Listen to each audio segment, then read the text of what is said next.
1906 yılında bir şehir her sabah kahvaltısında insan eti tadıyordu. Evet, yanlış duymadınız, insan eti. Ama kimsenin bundan haberi yoktu. Düşünsenize, tabağınıza koyduğunuz o sosislerin içinde lağım fareleri, zehirli ekmekler ve kazaya kurban gitmiş bazı işçilerin kalıntıları vardı. Bu sadece bir hijyen skandalı değildi. Bu kasten gizlenmiş bir cinayetti ve o cinayeti bir sosyalistin aslında işçilerin hakkını savunmak isteyen ve bunun için bir kitap yazmak isteyen bir sosyalist yazarın araştırmasıyla başladı. İyisi mi? Olayın detaylarını hemen anlatayım. Bunun için her zamanki gibi zamanı geri sarıyoruz.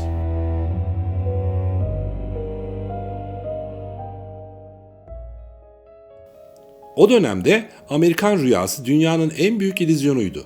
Litvanya'dan, Polonya'dan, İtalya'dan yola çıkan milyonlarca insan sadece bir parça ekmek ve özgürlük umuduyla okyanusu aştı. Chicago bu umudun son durağıydı.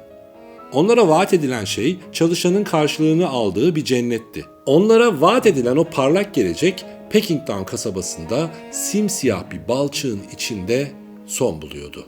Burası rüyaların gerçeğe dönüştüğü bir yer değil, insanların öğütüldüğü bir yerdi. Chicago o zamanlar dünyanın kasaba olarak biliniyordu. Şehrin tüm ekonomisi bu devasa et ve sosis fabrikalarının etrafında dönüyordu.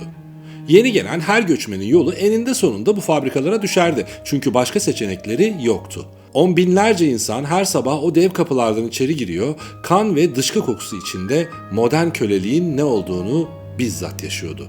İşte bu devasa sömürü çarkının içine ateşli bir sosyalist olan Upton Sinclair sızdı. Upton Sinclair bir gurme ya da bir tadımcı, bir aşçı değildi. O bu fabrikalara işçilerin haklarının nasıl gasp edildiğini ve vahşi Amerikan kapitalizminin insanları nasıl birer atağa dönüştürdüğünü kanıtlamak için girmişti. 7 hafta boyunca tam olarak işçiler gibi yaşadı, kılık değiştirdi ve onlar gibi yaşamaya çalıştı. Her gün gördüğü kazalar, insanlık dışı muameleler, hastalıklar onun kalemini bir intikam silahına dönüştürdü. Gördükleri onu bir gazeteci değil, bir aktivist haline getirecekti. Amacı mı? Amacı dünyayı iğrendirmek değil, dünyayı uyandırmaktı. Sinclair, içeride geçirdiği her gün Amerikan rüyasının aslında bir kabus olduğunu gördü. Fabrikalarda tuvalet yoktu. Binlerce işçi ihtiyaçlarını etlerin hemen yanındaki karanlık köşelerde gideriyordu. Lavabo yoktu. İşçiler idrar kokulu elleriyle sosisleri doldurmaya devam ediyordu. Tavanlardan etlerin üzerine pis sular ve irin damlıyordu. Ama asıl dehşet üretim bandının kendisindeydi. Şimdi sıkı durun, asıl mide bulandırıcı kısma geliyoruz. Fabrikada etlerin üzerinde lağım fareleri cirit atıyordu. Fabrika sahipleri çok güzel bir çözüm buldular. Zehirli ekmekleri etlerin üzerine bıraktı. Böylece fareler zehirli ekmekleri yiyorlar ve oracıkta can veriyorlardı. İşçilerse lağım farelerini temizlemek şöyle dursun, ellerine küreklerini alıp etler, lağım fareleri ve zehirli ekmekleri doğruca kıyma makinesine atıyordu. İşte sosislerinizin içindeki baharat belki de buydu. Sadece bununla da kalmıyordu. Veremli sığırlar, yolda ölmüş domuzlar, hiçbir şey ama hiçbir şey ziyan edilemezdi. Çürümüş etleri boraksla beyazlatıp boyayla taze gösteriyorlardı. Sinclair'in anlattığı en kan dondurucu sahne ise lard kazanlarıydı. Yorgunluktan bayılıp devasa kazanlara düşen işçiler. Onları çıkarmak üretimi yavaşlatırdı. O işçiler sofranıza saf yemeklik yağ olarak servis edildi.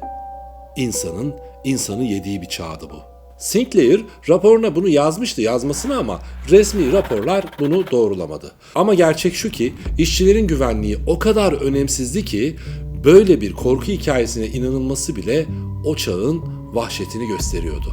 Upton Sinclair'in kitabı The Jungle yayınlandığında Amerika şoka girdi. Başkan Roosevelt başta sosyalist propagandası dedi ama emin olmak için müfettişlerini hemen görevlendirdi. Müfettişler arka depolara girdiğinde Sinclair'in anlattıklarının buzdağının sadece görünen kısmı olduğunu anladılar.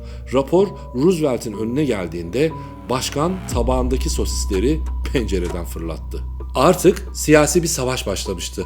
Bir tarafta milyarlık et tröstünün kongreye yığdığı lobiciler, bir tarafta öfke içinde olan halk ve yazdığı kitapla ve elinde kanıtlarla Sinclair vardı. Basın savaşı inanılmaz şekilde kızışmıştı. Ve bu savaşın sonunda 1906 yılının o sıcak Haziran gününde önemli bir karar alınarak imza atıldı. Saf gıda ilaç yasası ve et denetleme yasası aynı gün kabul edildi. Bugünkü FDA'nın temelleri işte o kanlı mezbahanın raporlarının üzerine atıldı. Ama Sinclair için bu bir zafer değil, aslında tam bir hayal kırıklığıydı. Neden mi?